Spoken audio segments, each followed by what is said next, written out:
guys, so today we're going to talk about some things that are really great to do with your barrel horses pertaining to the pattern, how to work them through there. We're going to touch on equipment to use and then how your horse should be moving around to be the best horse that they can be for you. So first off, when we start our pattern, if you're going to the right barrel first, let's talk about how to approach that. Where should we be coming from? We definitely should not be coming from the far side of the arena.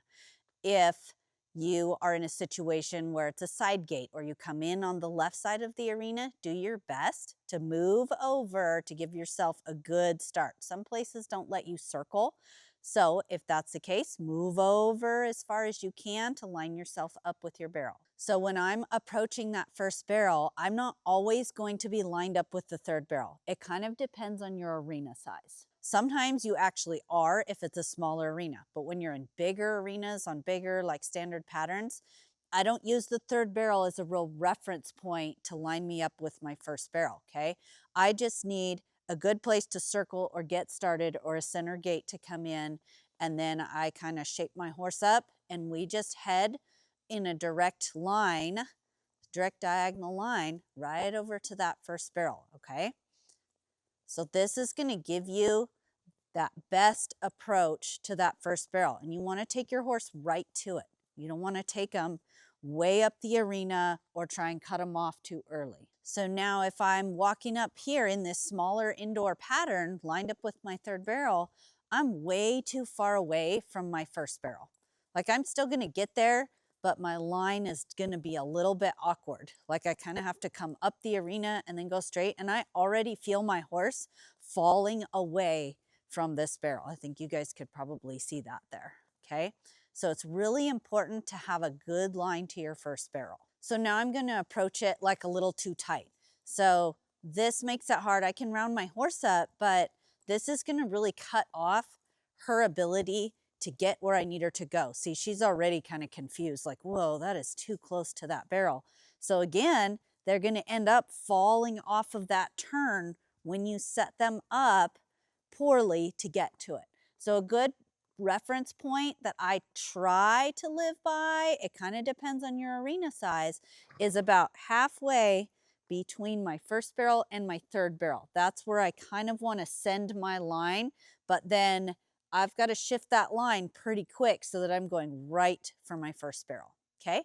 So it's really important that you study how to start your run based on the arena that you're in. And that can change from weekend to weekend. And if they change where they set the barrels, you need to notice those things. So it's just all about being an informed barrel racer. And that's going to set your horse up to do a much better job for you. Thanks for watching the video so far. Make sure you hit the subscribe button so you can keep following along with us. If you are interested in having me be your barrel racing coach or you're looking for a barrel horse trainer, you can go over to our website, www.superchargedperformancehorses.com, and you can see all the services that we offer. We do offer barrel horse training and campaigning. We offer barrel racing coaching and horsemanship lessons, and we also offer virtual coaching. So go on over to that and see what all we have to offer and how you can become a part of Team Supercharge. All right, the next thing that I see a lot that will help you get away from your first barrel is making sure that you release when your horse gets through that turn. So right in here, right here, I see like a lot of horses really want to work this first barrel, but then we're late on our release. If you come in here and then you pull and you hang on right here, see what happens to my horse? She's not used to that. She doesn't know what that means. Me picking my hand up like that actually means for her to do what she just did, which was yield her hip and come to a stop. If you're coming out of your first barrel and you're having trouble with your horse going straight across, think about what is your hand doing, okay? Because a lot of times we get here, we get excited, and then we lift our hand up, and then our horse kind of overturns, and then we're going sideways over here. And then what ends up happening is we're kind of dumping into this second barrel turn. So then we're trying to hold them off of this turn to keep this barrel up, okay? So it's a very small detail at your first barrel, but it's super important. So if I come back over here to my first barrel, Just gonna sit down, bring my horse around, release. See how she goes straight out there? Now I can just ride through my legs and get my horse set up for my next barrel turn, okay? And then I can keep my hand down. I'm here, release. Oh. So your release out of your barrels, and especially your first barrel, is super important because our line from our first barrel to the second barrel, that's always the hardest line to ride because it's a change of direction, okay? So if you are having trouble getting away from that barrel and having a good line to your second, start with that. Start with releasing that horse. Make sure you are not holding on to them. Next on the list of things to do with our barrel horses, especially around the barrels, is I like to keep my inside hand down and work through my fingertips when I'm working around my barrels, okay?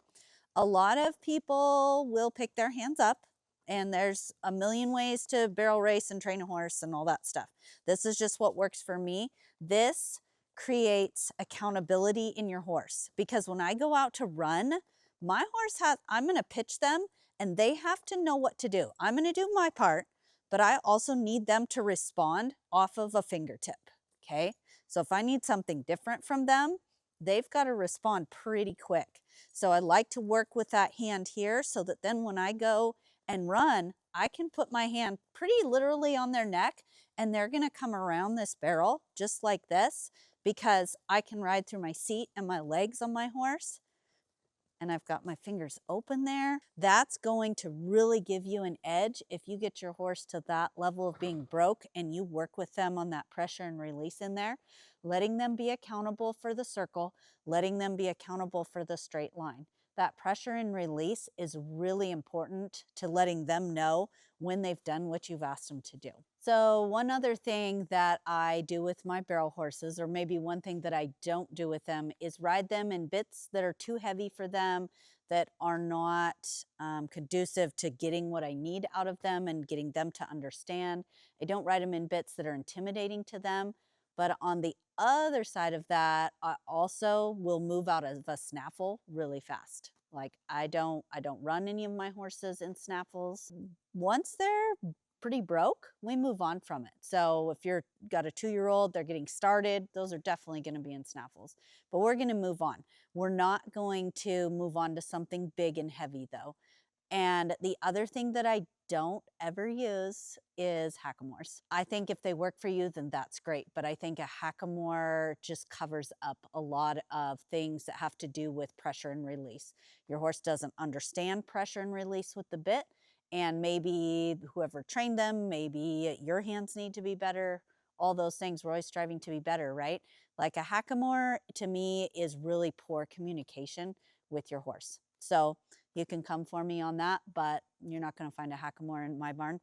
But I also will not use big, long shanked bits either. Like some of our horses do better with more of a shank, and especially when we work them, but the majority of them have a broken mouthpiece of some sort, either dog bone, twisted. I don't have any fast twists. I have, slow, easy twists. I think that is horse dependent and also hand dependent. Your bit kind of equals your hands. So as hard as your hands are, that's how hard your bit's going to be. So I tend to use bits that are lighter. A lot of our horses run and work in a nice Ed Wright bit. I really like those. Those work for my hands. They work for a lot of hands in my barn. But I think that it's really important that you really evaluate what's on your horse's face. There was a time that I had things that were too heavy, especially on this horse, and it was impeding her movement. Your movement needs to come from the back end, from your legs, your seat, and then up here is just kind of a secondary helpful guidance. So be thoughtful when you're choosing what to put in your horse's mouth. So the last thing to make sure you do with your barrel horse is be aware of how you're riding them around. Horses that are going around with their heads up in the air, hollowed out, not collected, that is actually really hard on your horse, especially when they have to go run and turn. So is the answer to tie their head down? Definitely not. We want to make sure that they are driving forward from their hind end and have a more level top line. Now, what do you do if your horse isn't trotting and loping around like this little horse here is? well, you're going to start collecting them. You're going to start strengthening that hind end. But are you going to just stay on their face and keep them collected all the time? No. There needs to be a healthy balance between collection and loose rein work. Your horse needs to be comfortable like this horse is. She's really comfortable on this loose rein. She's getting engaged with her hind end. She's driving forward. But then if she gets collected up, she's going to be right there. And she's riding through her legs to drive her up, so she has just her fingertips on those reins, and see the difference. So this little horse is gonna avoid things like kissing spine. She's gonna avoid jamming her hocks, jamming her stifles, putting a whole bunch of pressure and torque on her front end. She's gonna sit down, drive around those turns, and power across those lines.